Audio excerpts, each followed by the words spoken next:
How's it going, everyone, and welcome to the Thinking Blue podcast. I'm your host, Blake Harris. On today's episode, we're going to be talking about the latest news going on out of spring training over the course of the past week, and we're going to be going in depth and breaking down what we can project from the Dodgers starting rotation in 2020. Now, if you haven't already, make sure to follow me on Twitter at BlakeHarrisTBLA, where I post a lot of great Dodgers content, so if you're a Dodgers fan, an absolute must follow. Don't forget to subscribe to my YouTube channel as well. Hit that subscribe button, turn those notifications on so you don't miss a podcast in the future. Speaking of the podcasts in the future, you guys can also listen on Spotify and Apple Podcasts. The links to those are in the description of this video, or you could go over to Spotify, Apple Podcasts, and just search Thinkin' Blue with Blake Harris. Subscribe over there, that way you never miss a podcast. All right, now before we get to the news, we are officially 34 days away from opening day. Now, normally when I do these days until opening day, I always ask a trivia question of how many players have worn this number, who was the last player to wear this number, who are the most recent players to wear this number, but being 34 days away, I mean, if you're a Dodgers fan, or most likely a baseball fan, you know the answer to this. So, Fernando Valenzuela, the last Dodger to wear the number 34. Now, the number, for whatever reason, hasn't been retired by the Dodgers yet. Now, I know they have this rule about they only retire numbers of players that go into the Hall of Fame as Dodgers, but you gotta make an exception for some people, especially Fernando. I mean, I didn't get to experience Fernando Mania because, I was kind of about 15 years too late on that, but the impact that he left on the Dodgers, the impact that he left on the city of Los Angeles, there's absolutely zero reason the number 34 is... I don't know why it's not retired by the Dodgers, and the fact that it's like unofficially retired, I mean, no player has worn it since 1990, you might as well just retire the number. So Dodgers, get on it. Every Dodgers fan wants to see the number 34 retired. I'm sure he wants his number retired as well. So yeah, Dodgers, I know you have that strict rule, but then again, they also retired the number 19 for Jim Gillian, who isn't a Hall of Famer. I mean, there's a whole story in itself in that as to why they retired the number. So obviously, they've gone out of their way to break the rule once. Why not break it twice? So Dodgers retire number 34. But before we get into the latest with the starting rotation for 2020, I'm going to go over the latest Dodger news that's come out of Camelback over the course of the last week. Most recently, we'll talk about what happened today, and that's that Dave Roberts came out and said that Mookie Betts is going to be used as his primary leadoff hitter for the 2020 season. Now, this doesn't really come as much of a surprise considering that Mookie Betts has been a leadoff hitter for the majority of his career. He's led off in 562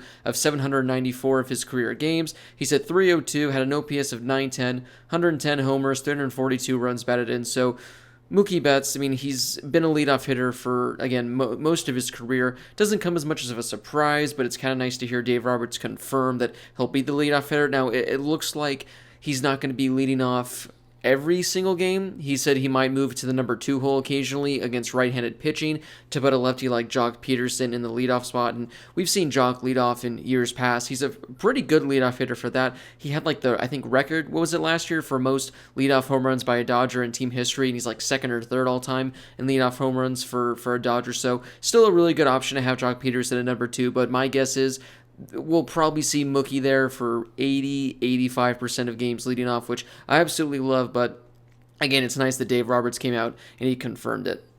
Other news, Tony Gonsolin officially is going to be starting tomorrow on Saturday, the opening day for the Cactus League for spring training, and Alex Wood is going to start on Sunday. However, the way the weather's looking right now, it doesn't look like there's going to be a game tomorrow, so not exactly sure how that works in spring training, whether or not they do a double header or whether or not they just cancel the game altogether, so unsure what the plan is for that if the game gets rained out.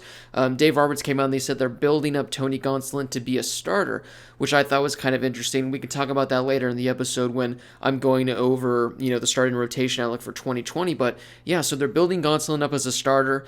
I mean, it doesn't really mean much whoever gets the first start for, spring training, but it is interesting to see that they're going with Tony Gonsolin, and then they're going with Alex Wood for their second game on Sunday, but we'll just have to wait and see how the spring pans out. Speaking of starting news, Dave Roberts said that they've already announced within the clubhouse who their opening day starter is going to be, but they won't announce it publicly because he said there's no real reason to announce it publicly, I guess especially this early. I'm sure in the coming weeks leading up to opening day, Dave Roberts is going to say who's starting opening day, but as of right now, I guess he wants to keep that on the down low, but I mean, my guess is, now take this for what you want, it's just my guess. My guess is it's going to be Walker Buehler because, I mean, he's the ace of the staff. He's earned it. He hasn't started an opening day yet. Now, I did a Twitter poll yesterday on my Twitter, by the way, at Blake Harris TBLA. Make sure you give it a follow. Pretty much saying not who deserves to start opening day, who, is the best pitcher to start for opening day, but who would you like to see start opening day? And the poll, last time I checked, was about 70% Walker Buehler, 30% Clayton Kershaw. Personally, I would like to see Clayton Kershaw out there because we're likely going to see Walker Buehler moving forward over the next few years, maybe the next decade or so, getting the opening day starts. So it's likely that Clayton Kershaw never is going to get another chance, unless Walker Buehler next year is hurt and David Price is hurt and it's Kershaw's time. But I would like to see Kershaw get at least one more opening day start. It's against the Giants. It's at home. I think that'd be great to see. I mean, to be honest, I think opening day starters are kind of overrated because I know opening day is a special day, but it's just another game. It doesn't really matter who starts. Come the playoffs, that's another story. Then you want to have your best pitcher starting game one, but it doesn't really matter all that much. And personally, I would love to see Kershaw out there for game one to start the season. Not sure if Dave Roberts has the same mindset. Not sure if that's what they're going to go with. But again, my guess is it's going to be Walker Buehler. But I personally would love to see Clayton Kershaw out there for potentially his final opening day start as a Dodger. All right, we had some roster moves this past week. So Kyle Garlick, he was traded to the Phillies after he was DFA'd. The Dodgers, I guess, brought back Tyler White. Not exactly sure why. Probably because no other teams wanted him. And the Dodgers also went out and they signed Terrence Gore to a minor league deal. This one's an interesting move because Terrence Gore, he's not a good hitter by any means. I don't have his career stats up, but I think he's like a career 210, 220 hitter, something like that. But this guy is arguably one of, if not the fastest players in all of baseball. When he was in the minor leagues, he was stealing 50, 60, 70 bases a year. When he was with the Royals, he was stealing a good amount of bases. So Terrence Gore, he's one of the fastest players in baseball. He can't hit.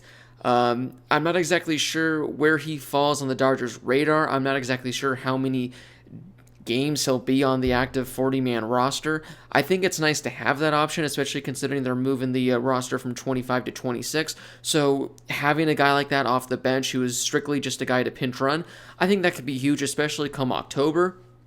But then again, I'm not entirely sure. I think for Terrence Gore, if he wants a chance to crack this roster, this 40-man roster, he just needs to hit 250, 260. If he can hit 250, have an on-base percentage of 300, the low 300s, I think he'll have a good chance to crack the Dodgers roster because when you got speed the way he does, that's so valuable. And considering the Dodgers don't really have a bunch of speedy guys, I think Cody Bellinger's their fastest guy, having a guy like this where, again, in late inning situations, you need a guy to pinch run, he's your guy. We saw what he did in the playoffs a few years ago with the Royals. So if Terrence Gore is able to go out, again, just hit 250, if he can just hit 250, or even if he can just hit 240, but get an on-base percentage of about 300, I think he'll be a huge piece for the Dodgers moving forward, especially come October, but we'll have to wait and see. But at the worst-case scenario, you sign this guy, see what you get out of him, because again, he's got the wheels, he doesn't have the bat. If he's able to develop a bat, he could be a sneaky good signing. One final piece of news I want to talk about, and that's the fact that Yadier Alvarez, who was once a top prospect in the Dodgers system, currently on the restricted list, he's back at Camelback Ranch. I guess caught everyone by surprise. He's throwing some bullpen sessions. Now, this guy, they signed him, I think, back in 2015, 2016, I want to say. He was part of that huge international spending when they signed all those international guys. I think they paid $15 or $60 million, so they spent a lot of money on this guy, and as I mentioned, he was one of the top prospects years ago, but he had some kind of off-the-field issues. Not really off-the-field issues. He just was dismissed from the team for, I don't know, being a jerk or just being immature, something like that. He came out and he said that he was acting like a child last year. He's trying to act more professionally. I guess he was spending time with a psychologist that was helping him out there. So hopefully he's kind of back on track. Hopefully he's kind of been able to figure himself out, kind of mature a bit, because I think he's only 22 years old still, maybe 23 years old. Still a fairly young guy. A lot of people believe he has some of the best stuff in the Dodgers organization. He just needs to, figure himself out. So he has 30 days to pretty much show the Dodgers what he has left in the tank, if he has anything, to see if he's still mature. Now, if the Dodgers do decide to activate him, they're going to have to create a spot on the 40-man roster for him. So if, he impresses, he's going to get that 40-man spot. Someone's going to have to go. We'll have to wait and see, but I'm glad that he's back because, again, he's a guy that has a lot of potential. He's still really young. The Dodgers were clearly very high on him, and they're still high on him now, so we'll have to wait and see. But I'm hoping for the best for him. I'm hoping he can figure things out. And, again, I'm not expecting him to be on the Dodgers, roster this upcoming season, but if he can go to Oklahoma City, he can put up a very, respectable campaign, maybe get a September call-up, and then build on something for next season. I think he'd be a great piece to add to the bullpen. And, again, I'm hoping for the best for him because he has the potential. He's just had some personal issues that have kind of held him back. So hopefully this spring he can get things in line, and hopefully he can crack that 40-man roster. All right, but it's time now to get to the starting rotation predictions for 2020. I did an article yesterday on this on truebluela.com, so if you're listening to this, maybe you already gave that a read, so this is pretty much just going to be me reiterating all the things I wrote about, but in case you haven't read the article yet, I'm pretty much going to be going in depth on the Dodgers starting rotation for 2020 and what we can expect, because this is, in my opinion, the biggest storyline to follow for this spring training, because pretty much it's all set in stone as to who the 12 or 13 guys are going to be that crack the roster for position players. That's kind of already set in stone. We know who's going to be in the bullpen pretty much. We know who like the 5 to 6 main guys are, but the starting rotation, we have some idea, but there are a lot of questions at hand still, and I'm going to be going over that right now. So for the starting rotation, I would guess the 3 guarantees are currently Walker Buehler, Clayton Kershaw, and David Price. My guess is it would be in that order. Again, who knows? Maybe David Price comes out and gets the second spot in the rotation. Clayton Kershaw gets the third, but my guess is it's going to be Walker Buehler, Clayton Kershaw, and then David Price, which leaves us 2 open spots in the starting rotation that currently are being battled by 6 different players. So you got 6 guys that are fighting for 2 spots. Who's going to get them? We're going to go over the 6 guys that are fighting for a rotation spot and pretty much how likely I think it is that those guys will crack the starting rotation come the year. Now, then again, I said this, I think, when I started the show, I don't really take too much into this with the starting rotation come opening day because I know there's going to be injuries that happen. There's going to be guys that go to the minors. There's going to be guys that are doing well, guys that aren't doing well. This starting rotation is going to be all over the place this upcoming season. I think we're going to see maybe like 8, 9 different players, maybe even 10, get a start for the Dodgers. The starting rotation at any given time is going to look completely different than it was like a week prior, a month prior. So then again, I'm not really too worried about how the starting rotation is going to look come opening day. But it is kind of interesting to talk about what we can expect and how we think it might look to start the season and potentially what it's going to look like come October. So the first name I want to talk about is Julio Urias, who, in my opinion, is not a lock to get one of the 2 final spots, but I think he has the highest chance to get it. Going back to last year, Dave Roberts, I think this was back in August, he pretty much said they're expecting Julio to be a starter in 2020. Andrew Friedman, he spoke in November saying that the Dodgers' plan moving forward is to have Julio Urias in the starting rotation in 2020. So you got Dave Roberts saying this, you got Andrew Friedman saying this. Now, granted, this was last year. I don't think they've come out and they've officially said anything this spring where they're saying Julio is going to be a starter this upcoming season. But again, based on what they said, last year, I'm going to guess that that's who they're going to roll with. Now, this is pretty much going to be the first year Julio's going to get a good amount of starts. He's already 23 years old. It seems like he was just like 16 when the Dodgers signed him. Now, Julio, he made his Major League debut back in 2016. During his rookie campaign, he made 15 starts, which is still the most of his career. Since then, over the last 3 seasons, he's only made a combined 13. Now, he's dealt with injuries. He had that weird shoulder injury where he was essentially sidelined for nearly 2 seasons. Last year he had that issue off the field where he was arrested for pushing his girlfriend. I think the charges were dropped, but that caused him to miss a good chunk of the season. But last year was a career year for Julio. He appeared in a career high 37 games.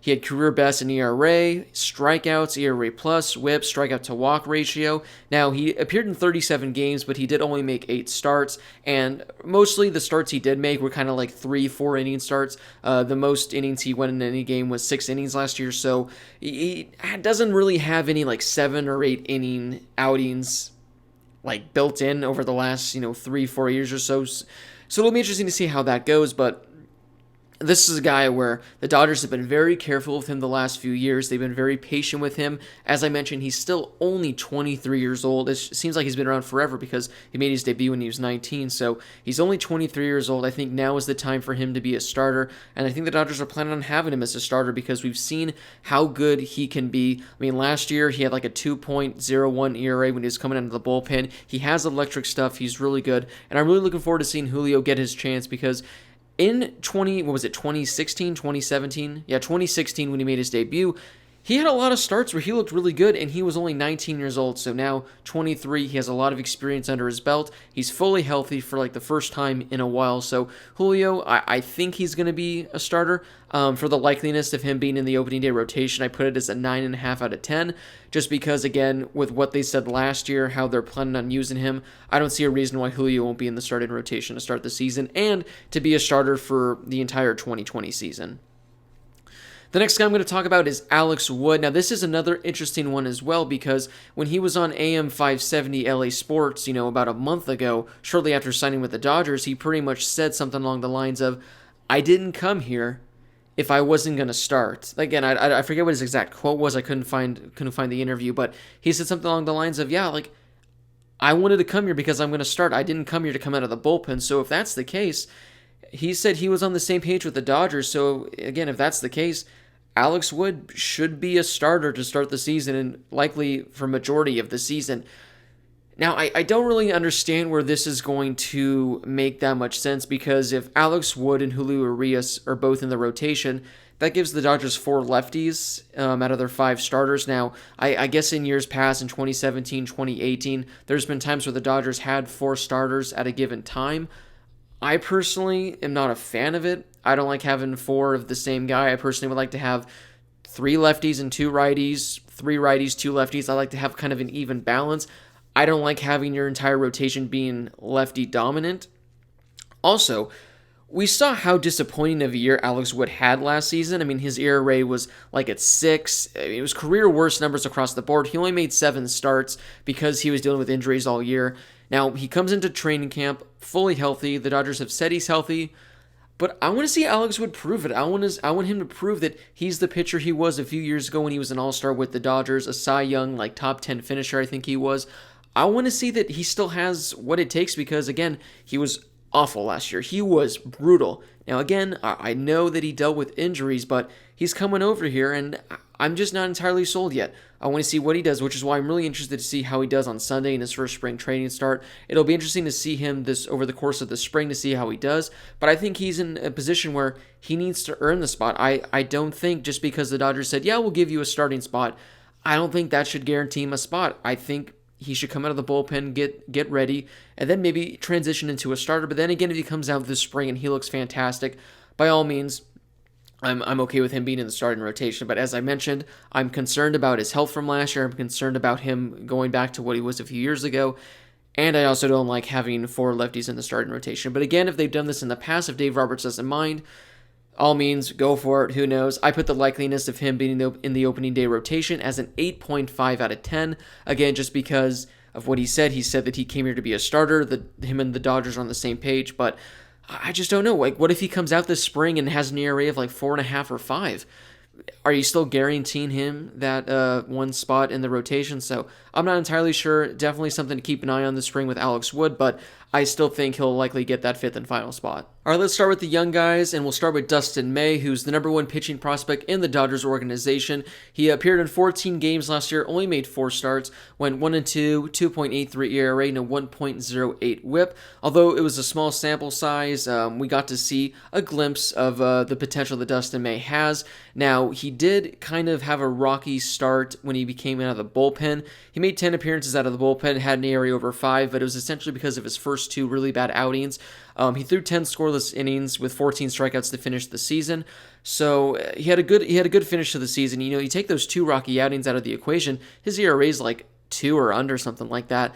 Now, coming through the minors, May was used primarily as a starter. He had 78 career minor league games, in which he started 73 of them. Between Oklahoma City and Tulsa in 2019, he made 20 starts, went 6-5, had a 3.38 ERA, had a WHIP of 1.13, and he averaged 9.3 strikeouts per 9 innings. So based on what he did in the minors and based on what we kind of saw with him last year, I think the Dodgers' plan for Dustin May moving forward is to be a starting pitcher. Now, they put him in the bullpen just to pretty much make sure he was getting work because the starting rotation was so loaded. I'm not exactly sure what they do with Dustin May to start the season because I would like to see him in the starting rotation to start the year. I would personally like that because, again, that's where he's probably going to end up moving forward in the future. But with Urias and Wood likely getting those nods, I personally don't know if I want Dustin May coming out of the bullpen for the first month or two of the season. Again, I'd like to see him on the big league roster, of course, but I still want him, getting those starts, getting those innings. So I'm not going to be entirely shocked if Dustin May starts the season in AAA, again, just so they can get him starting every 5 days or so, get him those innings building up, and get him kind of, accumulated to being a starter. Whereas if he's coming out of the bullpen for the Dodgers, he might be pitching once or twice a week. I don't personally like that because I'd like to see him as a starter. Again, I'm not exactly sure what the Dodgers' plan for him is for this spring and the season moving forward. Maybe he comes out this spring and he's just dominant and he earns a spot in that starting rotation, which would be great. But yeah, Dustin May, personally, I would like to send him to the minors again. Send him there for a month or two. Let him build up his innings. Let him get a bunch of starts because the Dodgers' pitching rotation is just so deep in regards to starters and bullpen. I'm not even necessarily sure if he has a bullpen spot for this upcoming year, so we'll have to wait and see. But Dustin May, I would like to see him eventually get some starts, but if that takes a few months, if that takes half the season to get there, I'm okay with that. The likeliness of him being in the opening day starting rotation, I currently give a 5.5 out of 10. Speaking of another young rookie that came up last year, Tony Gonsolin, he went 4-2, 2.93 ERA, 1.03 WHIP, had an ERA plus of 143. So really good numbers across the board for Tony Gonsolin. And just like May, the Dodgers used him as a starter and as a reliever, but his splits were more even, whereas Dustin May was I think it was 10 games out of the bullpen compared to 4 starts. Gonsolin made 6 starts and came out of the bullpen 5 times. Now, speaking of nearly even splits, as a starter, his ERA was 2.89. As a reliever, his ERA was 3. As a starter, his WHIP was 1.07. As a reliever, it was 0.92. And as a starter, his strikeout to walk ratio was 2.4. And as a reliever, his strikeout to walk ratio was 2.6. So very similar numbers across the board for Tony Gonsolin. Now with him, I'm not exactly sure what the Dodgers are thinking because coming up through their minors, he spent, well, I guess not most of his time. He spent more than half of his time as a reliever. In 100 total games in the minors, he came out of the bullpen in 61 of them, so he started in 39 games. And again, he had an even split pretty much coming out of the bullpen and being a starter last year for the Dodgers. I'm not exactly sure what the Dodgers plan for him because, as I mentioned earlier in the show, Dave Roberts said that Gonsolin's going to be getting the first start of spring training tomorrow, and they're pretty much building him up to be a starter moving forward. Now, I'm not exactly sure where Gonsolin fits into the starting rotation because, I mentioned Wood and Urias, and I would probably put Dustin May ahead of Gonsolin. So unless there's a bunch of injuries, it's hard to see Tony Gonsolin getting a lot of starts this upcoming season. I personally actually really like him in the bullpen. I love his stuff. I love him as a reliever. We saw last year as a reliever what he did, especially when he was used as a closer for a game or two, I think. He got a save in Colorado, if I'm not mistaken. I like Tony Gonsolin as a reliever moving forward. Now, again, he's probably going to get starts. He might be used as a starter from every, now and then. But for Tony Gonsolin, I prefer to see him as a starter. But I do think he kind of has an edge over Dustin May. If this makes sense, where I think Dustin May is more projected to be a starter long term. But I can see Tony Gonsolin cracking the starting rotation before Dustin May. Again, I'm not exactly sure if that makes sense, but I wouldn't be shocked, as I mentioned, if they were to send Dustin May down to the minors. And if Alex Wood struggles and Tony Gonsolin looks good in the spring, I wouldn't be shocked to see Tony Gonsolin get that 5th and final spot and pretty much get some spot starts here and there until maybe Alex Wood takes over. And then they switch Tony Gonsolin, put him in the pen, or maybe then send Tony Gonsolin down to AAA after a month, get him some starts, get him some innings, and then call him back up. So Tony Gonsolin, I'm really excited for him moving forward. I do have the likeliness of him being in the opening day starting rotation as a 6 out of 10, so just half a point better than Dustin May, just because of that one reason where I could see them sending Dustin May to the minors first, keeping Tony Gonsolin as that number 5 starter, and then sending him back down. Again, not really sure if that makes sense, but I just like Tony Gonsolin. I wouldn't be shocked to see him crack the opening day starting rotation.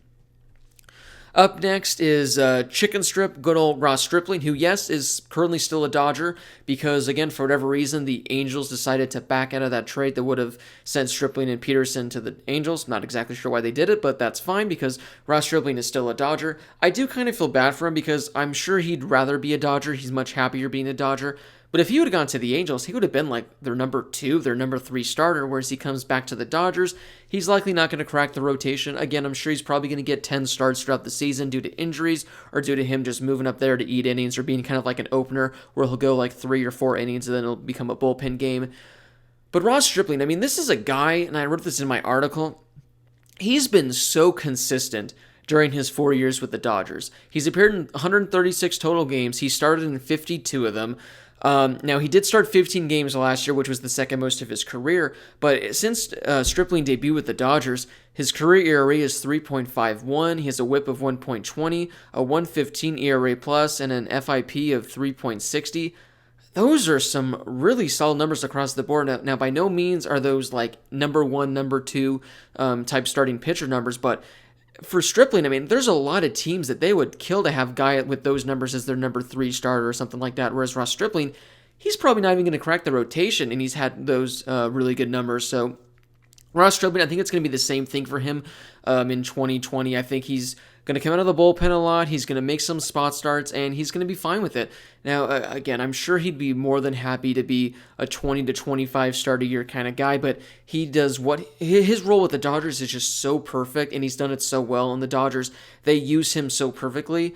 I'm not expecting him, to come out here and win a starting rotation spot. I'm not expecting him to be guaranteed a bullpen spot, but I don't think he's going to be in the starting rotation to start the year.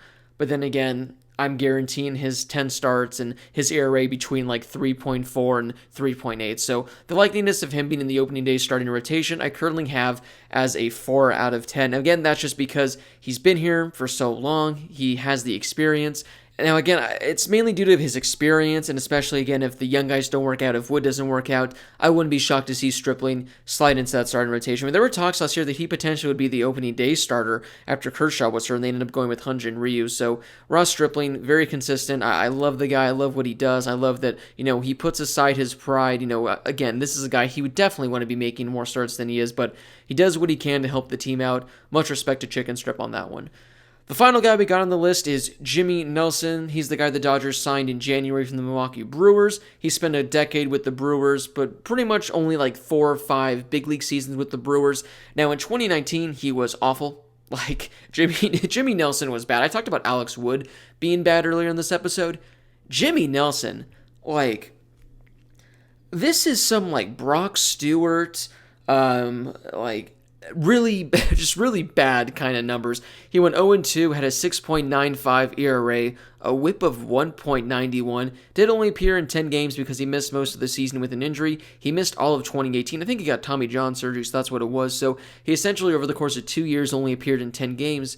But the reason I think the Dodgers went out and signed him, and the reason the Dodgers are so high on him, was because of his 2017 season. He was an All-Star. He finished 9th in Cy Young voting. He went 12-6, had a 3.49 ERA, a 1.26 ERA plus, 3.05 FIP, and a 1.25 WHIP. He also had a strikeout-to-walk ratio of 4.15. So in 2017, Jimmy Nelson was a top 10 pitcher in the National League. He's kind of transitioned into that bullpen role. He was kind of, coming out of the bullpen last year with the Brewers. I personally don't see, I think he'll get a few starts probably, again, just because of injuries and whatnot, but I think this is the guy that has the least likely chance to ever crack the rotation, or pretty much the least likely guy to ever get a start. Again, he probably will just because of injuries or just because they need guys to eat innings, so I'm not exactly anticipating Jimmy Nelson to get that many starts this upcoming season, maybe 5 to 8, something like that. Andrew Friedman did come out and they said, if he doesn't crack the starting rotation, which I thought was odd because why would he? The Dodgers have hopes of him becoming like a Brandon Morrow type role. When Brandon Morrow in 2017 was essentially, it seemed like he was pitching every game out of the bullpen, especially what was it in the World Series when I think he pitched all 7 games. So Brandon Morrow, he was coming out of the bullpen a lot. I think that's what they're expecting for Jimmy Nelson. They're not going to, have him start every 5-6 days, going 5 to 6 innings, but if 3 to 4 times a week he can come out of the bullpen, pitch an inning or two, I think the Dodgers will be more than happy to take that. And again, we've seen that he has the potential. In 2017, again, he was a top 10 pitcher in the National League, so he doesn't have to go back to being a top 10 pitcher, but if he can sort of figure things out, maybe have an ERA just below 4, have a really good strikeout to walk ratio, I think the Dodgers have a solid gem that will be a really nice piece in their bullpen. But in regards to the likeliness of him being in the opening day starting rotation, I'm going to go with a nice whopping 1 out of 10. Now, I would go with a 0, but who knows? I mean, stranger things have happened. You got to give it some slight chance. So I'm going to give it a 1 out of 10. But I think out of all these guys I mentioned, I think Jimmy Nelson's going to get the least amount of starts in 2020. All right, so that's the latest with the starting rotation. Me personally, I think what it's going to end up being, I think it's going to be Walker Buehler, Clayton Kershaw, David Price, Julio Urias, and Alex Wood, just because of what we've heard. But what I would like to see would be Walker Buehler, Clayton Kershaw, David Price, Tony Gonsolin, or like Dustin May, but one of those young guys, and then Julio Urias to round it out, because that way at least you get 3 lefties, 2 righties, and you kind of rotate to go righty, 2 lefties, righty, lefty, then righty again. So that's what I would like to see, but again, I think it's going to probably be Urias and Alex Wood to start the season in the opening day starting rotation. But it's time to move now to the Q&A segment. If you have questions you'd like me to answer on future episodes, make sure to go to my Twitter at BlakeHarrisTBLA. Normally, like an hour or two before I record a podcast, I tweet out saying I'm recording a podcast. Hit me up with any questions you have, and normally I get like 5 to 10 or so I choose a few from there. So if you'd like a question answered in the future, hit me up on Twitter, or you can also leave a comment on this YouTube video, the one you're watching right now, and leave a question there, and I'll go back in the next episode. I'll read the question as well. So you have 2 options to leave a question. So without further ado, let's get to some of these questions. I'm kind of running low on time, so I'll probably have to go through only a few of these. Tomas Chavez has 3 questions. Who cares more about the opening day 2020 start for the Dodgers? Clayton Kershaw, Walker Buehler, or the fans? I think the fans. I mean, we all love to see who the opening day starter is going to be. The players always say they don't care. It's just another start. You know, they always see like it's kind of cool or whatever. But I think the players do care a bit. I kind of think Clayton Kershaw might care a little bit more just because of how many he started.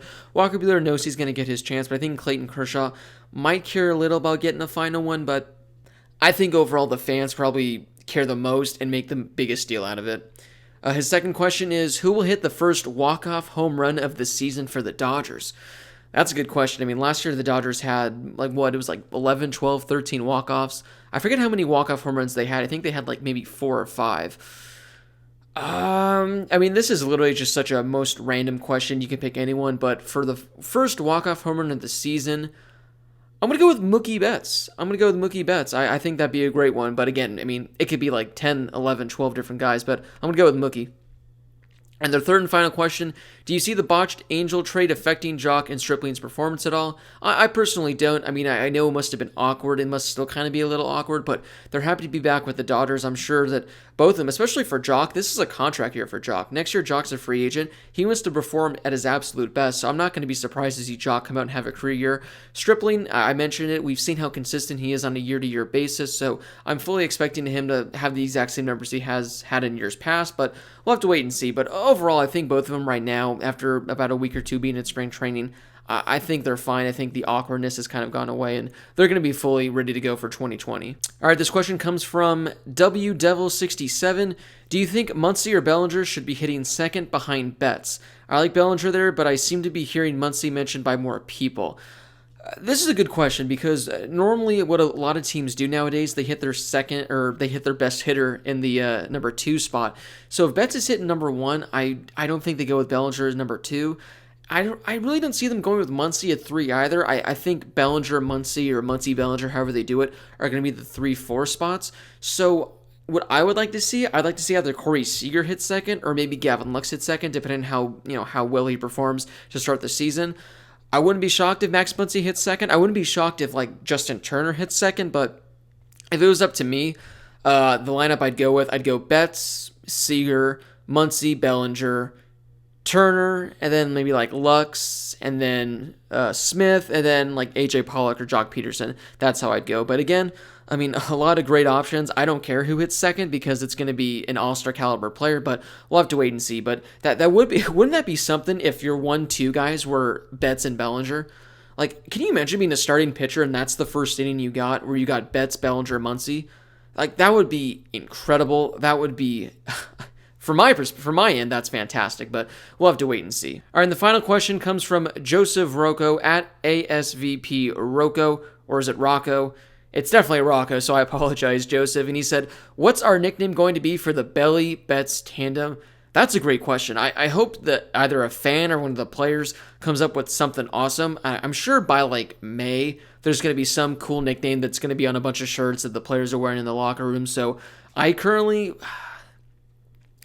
have any ideas. Maybe that's just because I'm on the spot right now. Maybe if I was given like some time, I could come up with something. But I'm sure whatever it's going to be something really cool, and the players are going to love it, and it's become like a fan favorite type thing, whereas I mentioned there's going to be shirts made for it, and everyone's going to love it. So I don't have an answer right now, but I know whatever it's going to be in the future, it's going to be something cool. But yeah, that does wrap up this episode of Thinking Blue. Again, thank you to everyone for sending in those questions. Sorry I couldn't get to all of them. I just kind of went a little high on time. So the next episode, again, if you have any questions, hit me up on Twitter at BlakeHarrisTBLA. Make sure to follow me there as well. And yeah, again, thank you so much for watching, guys. Make sure to give this video a thumbs up if you enjoyed it. Don't forget to subscribe, turn those notifications on so you never miss a podcast in the near future. Listen on Spotify and Apple Podcasts. You guys can subscribe over there, so that way when you're driving to work, when you're working out, you can listen to my show as well. With the season getting closer, with the games starting to happen now, I'm probably going to be doing more frequent podcasts. I think I'm doing like one a week as of right now. My goal is to do maybe like 2 to 3 a week, kind of like one after every series, but with spring training going on, I'm sure there's going to be a lot of more news to talk about and dive into, so a lot of podcasts coming in the coming weeks. And again, I'll be going to Camelback Ranch hopefully next week or maybe in 2 weeks. I'll be getting a lot of great Dodgers content over there, so again, make sure to follow me on Twitter, subscribe to my YouTube channel. Definite Dodgers content you don't want to miss. But again, guys, thank you so much for watching. Don't forget to subscribe. Don't forget to leave that thumbs up and leave a comment. Again, I love interacting with Dodgers fans, so leave a comment on this video or hit me up on Twitter and ask me a question or just send me a message saying something about the Dodgers so we can get some interaction going. I love talking with Dodgers fans. I love hearing what they have to say. So yeah, hit me up and I'll be more than happy to respond. But yeah, this has been Blake Harris, and I will see you guys very soon.